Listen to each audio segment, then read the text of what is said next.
Ya udah deh, pulangnya jangan malam-malam ya. Pulangnya jangan malam-malam. Ya udah. Video tersebut memperlihatkan momen menyedihkan melihat pacar berduaan dengan pria lain di depan mata. Su bersama temannya awalnya asyik nongkrong di sebuah kafe. Namun, dia tidak menyangka pacarnya ada di tempat yang sama, padahal ngakunya mau kerja kelompok. Ingin membuktikan kecurigaan, Su lantas video call dengan sang pacar dan bertanya lagi di mana. Pacarnya dengan santai menjawab sedang kerja kelompok bersama teman ceweknya. Setelah yakin bahwa wanita yang sedang berduaan dengan pria lain di depannya adalah sang pacar, Su lantas mengingatkan untuk tidak pulang malam-malam lalu menutup panggilan video. Saat mengucap salam inilah, Su mengganti posisi kamera ke arah belakang, sehingga terlihat dengan jelas momen si pacar berduaan dengan pria lain. Hal itu membuat si cewek kaget dan langsung balik badan melihat Su.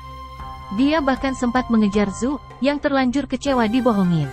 Video tersebut langsung mencuri perhatian. Banyak warganet ikutan nyesek melihat Su memergoki pacar selingkuh. Bukan ah.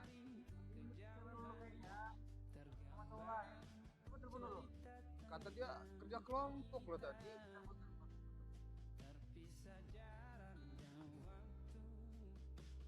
Tadi bilangnya kerja kelompok loh.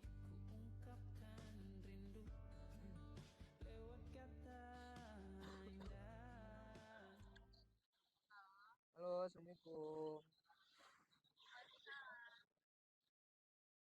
Kamu di mana?